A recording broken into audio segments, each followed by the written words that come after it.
Hello everyone. Last lecture में हमने देखा था forfeiture of shares at premium. तो आज हम उसके कुछ क्वेश्चंस देखेंगे।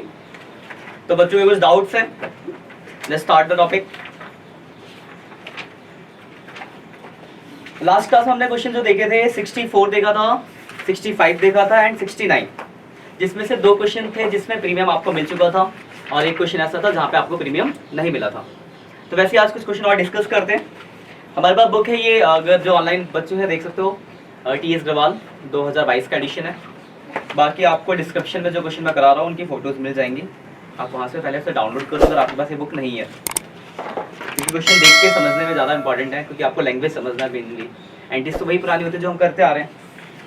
देखो क्वेश्चन देखते हैं। क्वेश्चन नंबर देखो आप 70 देखो, JCB लिमिटेड करके जो है क्वेश्चन नंबर 70।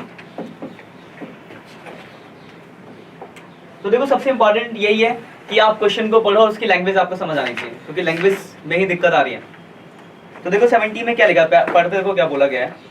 लिखा है JCB limited for feature 200 shares of 10 each issue at A premium of 2 पर शेयर्स। मतलब बात की गई है कि हम 200 शेयर फॉर फीचर कर रहे हैं, 200 शेयर है, एक कितने का है, तो एक शेयर आपका 10 रुपए का और 2 रुपए उस पर क्या है, प्रीमियम है। 10 का शेयर हो गया और 2 रुपए का उसके ऊपर हो गया प्रीमियम। अब देखो आगे क्या बोला हुआ है। तो आगे बोला गया है forfeiture for the non payment of allotment 3 including premium, यानी एक तो आपको अलॉटमेंट नहीं मिला, बोला 3 रुपए प्रीमियम इंक्लूड, यानी 1 + 2। ये बात क्लियर है। लाइन देखो लिखी अलॉटमेंट इंक्लूडिंग 2 प्रीमियम, अलॉटमेंट की कॉल है 3 रुपए की और 2 रुपए का प्रीमियम है, इसका मतलब क्या होगा 1 + 2 हो गया। उसी में देखो आगे लिखा हुआ है the first and final call 4 has not been made. हमने फर्स्ट एंड फाइनल कॉल के 4 रुपए मांगे ही नहीं। इसके बाद एक और कॉल है फर्स्ट एंड फाइनल, जिसके 4 रुपए थे जो कि हम नहीं मांग रहे हैं। देखो आपको समझो, जनरली 10 रुपए का शेयर है, 4 ये हो गया, 1 यहाँ हो गया, तो इससे पहले जो कॉल होगी वो कौन सी होगी, एप्लीकेशन, और वो कितने की होगी, 5 की होगी, और जो कि आपको क्या हो चुकी है, मिल चुकी है। ये क्लियर है बात। इतनी चीज आपको चाहिए। देखो अब हमें क्या क्या चाहिए, एक तो पहले हमें इसमें एक चीज एक्स्ट्रा सोचना होता है। पहले हम ये सोचते थे कि कितना मांगा, कितना मिला, कितना नहीं मिला। इसके अलावा यहाँ पे एक चीज और सोच लेंगे कि प्रीमियम मिला या फिर नहीं मिला। तो आप बताओ क्या यहाँ प्रीमियम मिला है या नहीं मिला है। प्रीमियम कौन सी कॉल पे, अलॉटमेंट, इस पे प्रीमियम। क्या ये वाली कॉल आपको मिली है, तो इसका मतलब प्रीमियम तो नहीं मिला। तो पहली बात पता चल गई कि प्रीमियम नहीं मिला। दूसरी चीज हमें ये जानना है कि कितना हमने मांगा है। तो क्वेश्चन में साफ साफ लिखा है कि फाइनल कॉल के 4 रुपए नहीं मांग रहे। तो अगर मैं 10 में से 4 हटा दूं तो कितने मांगे हमने, 6 मांगे, और उसमें से हमें मिला कितना है, 5 हो गई एंट्री। और प्रीमियम नहीं मिला तो डेबिट होगा। तो अगर मैं एंट्री करूं आपके लिए, तो एंट्री है आपके शेयर कैपिटल अकाउंट डेबिट, और प्रीमियम नहीं मिला तो सिक्योरिटी प्रीमियम रिजर्व पे डेबिट होगा। तो security premium reserve account debit 2 जो मिल गया शेयर फॉरफीचर, और जो नहीं मिला, क्या नहीं मिला, शेयर अलॉटमेंट। अगर अमाउंट की बात की जाए तो प्रीमियम में 200 शेयर और प्रीमियम का कितना नहीं मिला, तो प्रीमियम है 2 रुपए का, तो 400 रुपए यहाँ आ गए।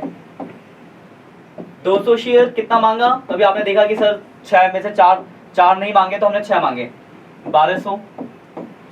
कोई दिक्कत, पॉइंट क्लियर है। मिला कितना आपको, 5, तो 200 × 5 1000 आपको मिल गया। और क्या नहीं मिला, तो अलॉटमेंट नहीं मिला, 200 × 3। ये हो गया आपकी फॉरफीचर की एंट्री। इसमें किसी को डाउट है, कोई डाउट किसी पॉइंट में तो पूछ सकते हो, नहीं है, काजल ध्यान दो यार। कोई डाउट है किसी को, सिक्योरिटी प्रीमियम रिजर्व वाले बताना है। देखो अलॉटमेंट पे प्रीमियम है, क्या ये आपको मिला है, नहीं मिला, मतलब प्रीमियम नहीं मिला। और हमने पढ़ा था कि अगर प्रीमियम आपको नहीं मिलता तो उसे फिर हमें डेबिट करना होता है, इसलिए हमने डेबिट किया 200 शेयर्स और 2 रुपए का प्रीमियम। अब देखो रीशू के लिए आगे क्या बोला, देखो लिखा है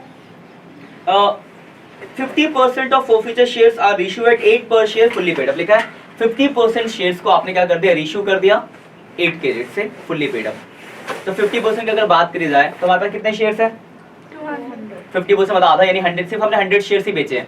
अब बेचने की एंट्री आप जानते ही हो, कोई बोलेगा, bank account debit, bank account debit, share forfeiture account debit, share forfeiture account debit, to share capital, to share capital to capital reserve. To capital reserve. ये हमारी एंट्री है रेशियो की।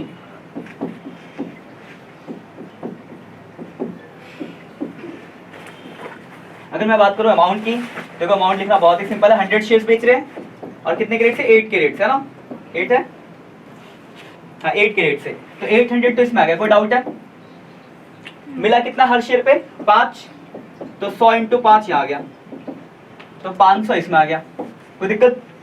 अब बोला फुल्ली पेड अप, तो 100 into 10 10, यानी 1000 यहाँ आ गया, तो हो गया 1300। 1300 में से 1000 घटाओ तो कितना बच गया? 300 का आपका कैपिटल रिजर्व आ गया। और इसी के साथ आपका क्वेश्चन हो गया खत्म, कोई दिक्कत? ठीक है, क्लियर बात? स्क्रीनशॉट ले लो, आगे देखते हैं। नेक्स्ट क्वेश्चन की तरफ आते हैं, आप लोग अभी आराम से लिख लेना बात। देखो अगला एक और क्वेश्चन है आपका। इसमें क्या था? ये क्वेश्चन था जहां पे आपको प्रीमियम नहीं मिला था। एक और देखते हैं। देखो अगला वाला भी देखो ऐसे, इसमें हमें दो अलग अलग हिस्से दिखा रहा है। 71 नंबर। जो बात ध्यान रखना, चाहे जितने भी क्वेश्चन करा दूं, जब तक आप खुद से नहीं करोगे, लैंग्वेज को नहीं समझोगे, तो परेशानी सोल्यूशन नहीं मिलेगा। तो जितना ज्यादा हो सके खुद से पढ़ने की कोशिश करो। लैंग्वेज समझना बहुत इंपॉर्टेंट है, क्योंकि लैंग्वेज नहीं समझ में आएगा तो अभी तो मैं समझा दूंगा, आपको लगेगा हाँ हाँ हो गया, लेकिन जब खुद बैठोगे फिर नहीं होगा। इसलिए खुद से कोशिश करो। गलती तो होगा, गलतों को तो देखें, हाँ यहाँ गलती हुई है तो पता चलेगा यहाँ गलती है, उसको चेंज करना, तो अगली बार सही होगा। देखते हैं वो क्या बोला हुआ है। 71 देखो लिखा है, Vishesh limited was forfeiture 1000 shares of 10 each। मतलब हमने क्या करा, 1000 शेयर फॉरफीचर करे हैं और एक कितने का है? 10 each है। फिर लिखा हुआ है क्यों करा, और आगे भी लिखा है कि 2 रुपए का उस पर प्रीमियम भी है। ठीक है, 2 रुपए का प्रीमियम है। लिखा forfeiture for the non payment of allotment, कहाँ गया? Forfeiture for the non payment of allotment 5 including premium. लिखा हमने क्या करा, फॉरफीचर किया, क्यों? क्योंकि वो अलॉटमेंट के 5 रुपए नहीं दे रहा, इंक्लूडिंग प्रीमियम। इसका मतलब आपको एक बात पता चली कि जो अलॉटमेंट की कॉल है वो 3 + 2, 3 + 2, तो टोटल 5 है, 2 रुपीज का प्रीमियम, तो 3 + 2 हो गया। इसके बाद लिखा है the final call to get not called by the company. मतलब हमने क्या करा है, फाइनल कॉल के 2 रुपए तो मांगे ही नहीं, तो फाइनल कॉल की एक चीज पता चली, आपकी फाइनल कॉल कितने की है? 2 की, और जो कि हम नहीं मांग रहे। तो देखो आप खुद बताओ, ये फाइनल कॉल 2 की होगी, अलॉटमेंट ये हो गया, इससे पहले कौन सी कॉल होगी और कितने की होगी? 5। और ये आपको क्या हो चुका है? मिल चुका है, मतलब रिसीव हो चुका है। तो देखो हमें फॉरफीचर करते टाइम 3 चीजों को जरूरत पड़ती है। एक तो कितना मांगा, तो 2 नहीं मांगा, यानी कितने मांगे होंगे? 8 कॉल्ड अप हो गया। दूसरा कितना मिल गया, तो 5 मिल गया, और ये नहीं मिला। और यहाँ पे एक चीज और देखना होता है कि प्रीमियम आपको मिला है या फिर नहीं मिला। तो आप बताओ क्या प्रीमियम हमें मिला है या नहीं मिला? नहीं मिला, ये प्रीमियम वाली कॉल तो दे नहीं रहा, यानी हमारी एंट्री में प्रीमियम भी आएगा। तो बस इसके बाद आपको एंट्री पास कर देनी है। तो एंट्री क्या हो जाएगी? Security premium reserve account debit share capital account debit to share forfeiture और टू शेयर अलॉटमेंट। ये आपकी एंट्री हो जाएगी। अगर मैं बात करूं अमाउंट की, तो देखो कितने शेयर है? 1000 शेयर, और प्रीमियम का कितना नहीं मिला आपको? 2, यानी 2000 तो यहाँ आ गया, कोई दिक्कत? शेयर कैपिटल में आता है जितना आपने कॉल्ड अप किया, तो 1000 शेयर्स, और आपने कॉल्ड अप कितना किया? सिर्फ 8, तो 8000 यहाँ आ गया, कोई परेशानी? उसके बाद 1000 शेयर्स मिला कितना आपको? 5, जो मिला वो फॉरफीचर में आता है, तो 5000 आपको मिल गया, कोई परेशानी? और क्या नहीं मिला? अलॉटमेंट नहीं मिला। 1000 इंटू 5, 3 + 2, टोटल 5 फॉरफीचर हो गया। अब आपको रेशियो देखो, रेशियो के लिए थोड़ा ध्यान से देखना, वहाँ पे रेशियो के लिए ना 2 अलग अलग अमाउंट दिया है। अभी तक हम जितने भी क्वेश्चन करते थे एक अमाउंट होता है, इतने के रेट से बेच दिया, पर वहां देखो क्या लिखा है कि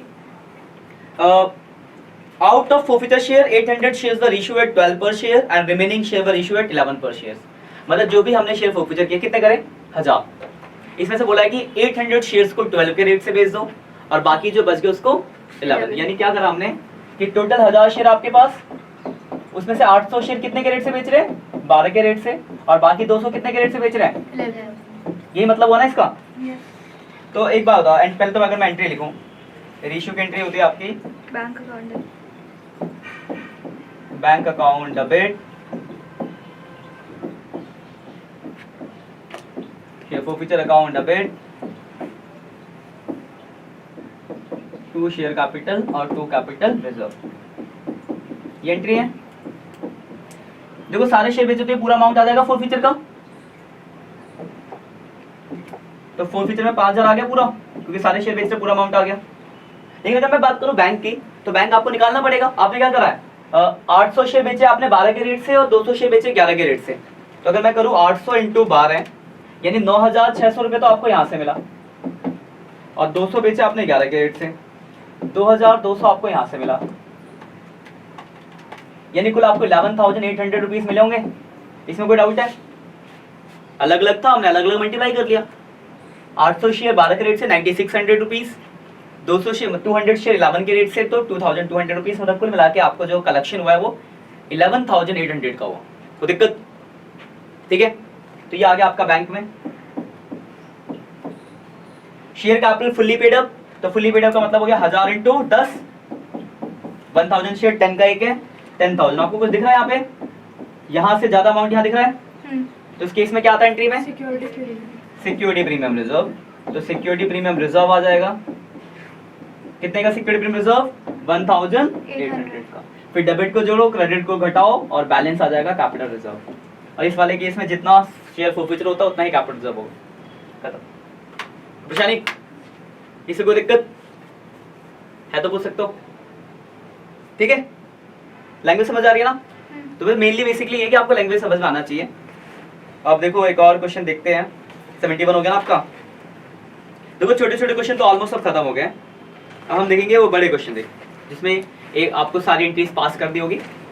तो आज के लिए इतना ही, मिलते हैं नेक्स्ट लेक्चर में। तब तक के लिए बाय बाय। आप लोग क्या करो, ये क्वेश्चन करके रखना यहाँ 73 तक, ये 72 नंबर नहीं करना आपको, 73 तक करके रखो। अगली क्लास में आपको कुछ बड़े क्वेश्चन कराऊंगा।